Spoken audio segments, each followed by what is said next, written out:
Hey everyone, it's Angie and Christie. Christy. And we're here because we just wanted to talk about our new projects that we've been working on, our new books.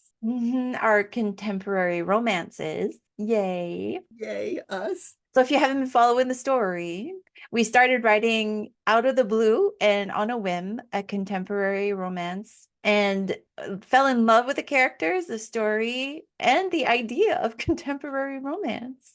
Which we didn't So fully appreciate before we because did.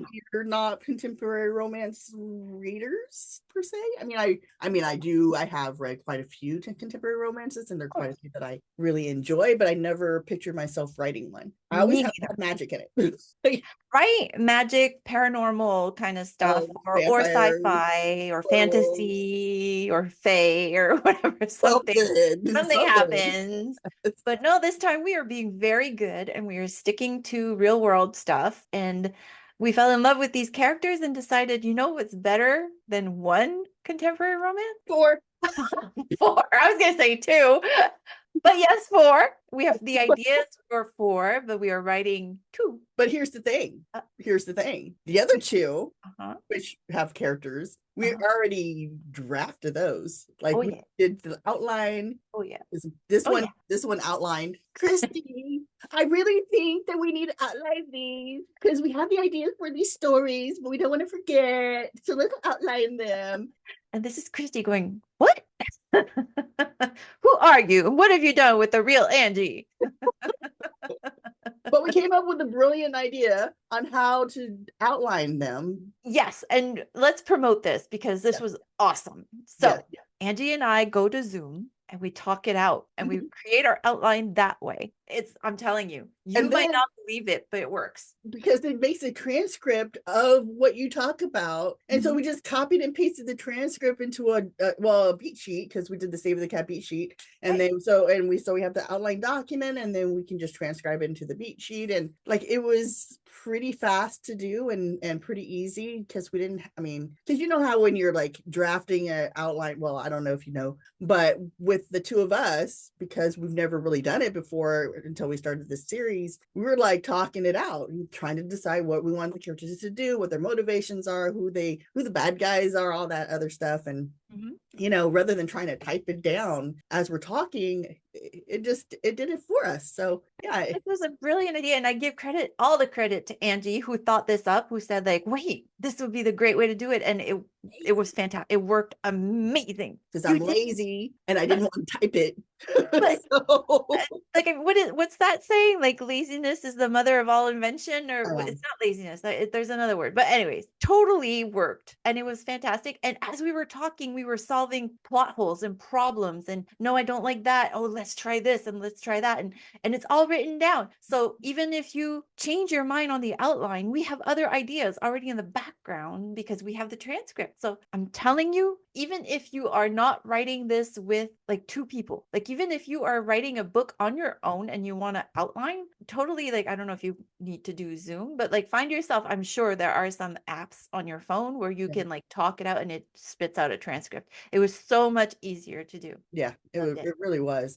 And Yeah. then working on the story themselves, because we were working on two books at the same time. So it's the first book, which we started, and then we realized that one of the characters in the first book, we want to have her own story. And so we started writing that. But because it's on the same timeline, so they're both happening in the same time period, which is making it easy, but also hard. So we're writing the first one, and then the timeline for the second one is going at the same time. And the plots carry over because it's like a multi, like, what Some is it? scenes repeat basically. Like some scenes are in the same scene is in both Yeah, so books. they repeat, but not to the point where it's like a Rashomon kind of No. thing. It's just, but so we have to, so it's making it easier because when we write one, we can go and then write the same scene for the next one. So trying to keep them so that there's no plot holes or like there's nothing that's not making any sense in one, because then we can Right. just fix it in the other one. But that means we have to kind of keep the timeline at the same level. So right now, the first book is kind of on hold because we're trying to work on the second book to get it to the same spot in time as Exactly. the first book.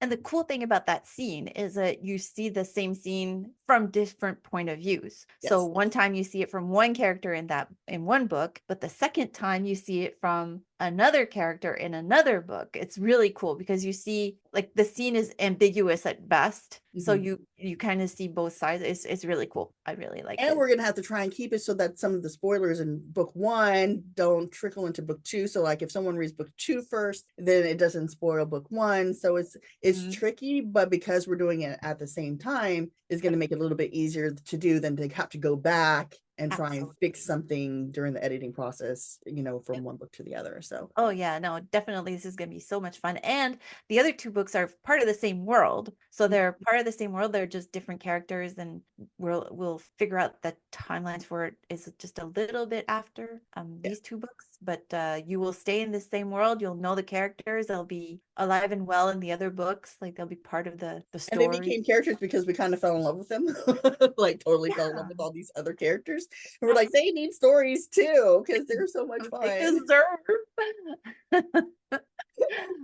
Yep. No, and so mainly this week we want to try to make this like a maybe like a weekly thing where we talk about like our book and how it's going. So one of the main things that happened this week is we decided to rename our main character. Yeah, because the Christie wanted him to be named a certain name, and then I have a coworker who has the same name, and that was making it a little weird. And because I don't right, like you just can't name characters after your coworkers. It just doesn't work. Because then anyway. Not that he'll probably ever read the book itself, but still, it's in your head. You can't. Yeah, it's just weird. You can't. It's just weird. But what was fun was trying to get me and Angie to agree on a male character's name. How long and how many names did we go through?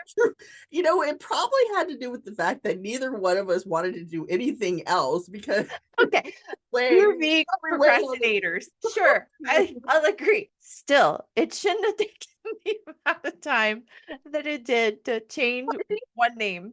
Perfect name for a male character, especially in a romance novel. Like you can't just name him like, what is a good one? What was the one? Walter, or that's not sexy. Like that's not a sexy. And then not only that, but he has a last name, this guy. Yeah. So it has to be a first name that works with the last name. Yes. So that eliminated like 4 or 5 names too. Yeah, like his last name is Voss, so we can't name him like Ross Voss. Like how much do your parents hate you if you're being named Ross Voss? And then the other thing we were talking about is trying to make sure that the characters are active in driving the story rather than having the story drive the characters. Yes, because that's something that I'm guilty of. I feel like I write, it's all part of the same thing. I think like I'm diagnosticating like my problem or whatever, but I feel like I don't like to write the parts of the book that hurt my character. I get very attached to my characters. I don't like when bad things happen to them.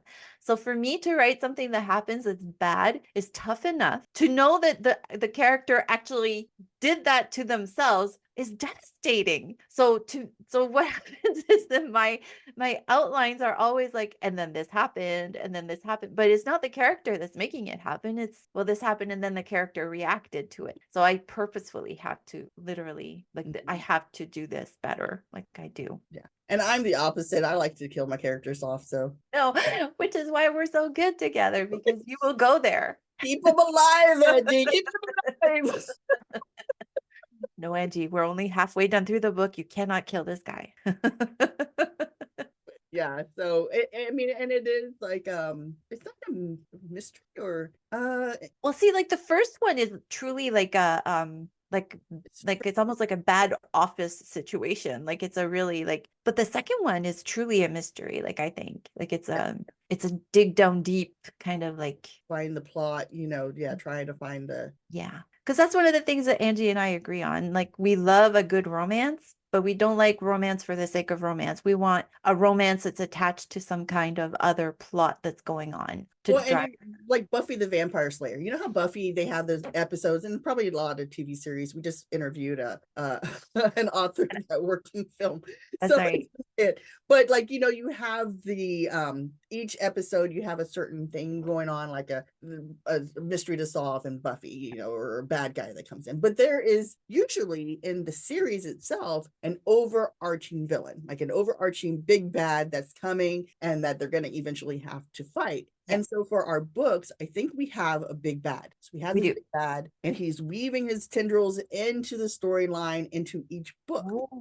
And Oh. so we're dealing with them in each book. In book 1, tendrils are starting to creep. Book 2, tendrils are starting to wrap. Book 3 and 4, that's when you start getting into the actual fight with the bad guy. And so trying to keep those like tendrils from intertwining, and see, you like that?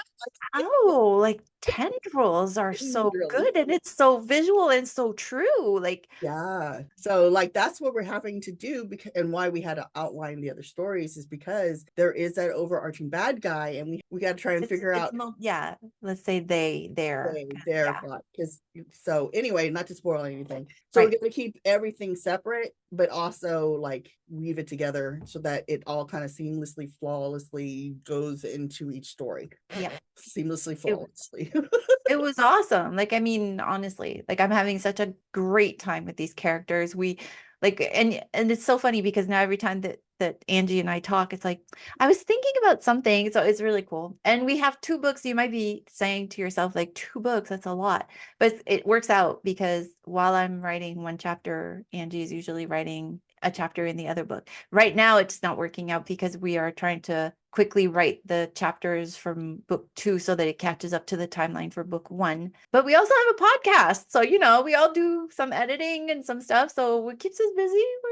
Yep, I'm doing the editing this time, and Christie's writing, and then we'll switch up. For some reason, this time I wrote. I was writing book 1, a chapter in book 1 at the same time I was writing the chapter in book 2. Which, okay, that I don't know how you did, but you did awesome on that. But because I think we had to have it because that's the chapter that we got to get caught up to. So my chapter was the one that I had to finish because book 2's chapter is where we're going to get caught up to, so that and then right from there to keep the timelines together, I think. Yeah, no, it was really good. But yeah, we wanted to do this, and maybe we can do this like a weekly little like sidekick show where we or every couple of weeks, whenever we feel like doing this, so that we can keep you updated on what's going on with these books. But stay tuned. We are having fun. We are still having fun, and that's the key, y'all. If you're a writer, just have fun with it. Just enjoy what you're doing. And if you start overthinking it, sometimes that's when you're going to get that writer's block. So just keep it fun. Like, yeah. We're writing as if nobody's ever going to read this, so that we can do whatever we want, and then we will figure it out. So, and the thing is, that's the thing. You can always, like, if you mess something up, you can always go back and fix it. Yep. All right, that's it, y'all. We're going to say goodbye. Have a wonderful day, weekend. And if you like these videos, please like, subscribe, and hit the notification bell so that you know when we have more videos coming out. That's good. Bye.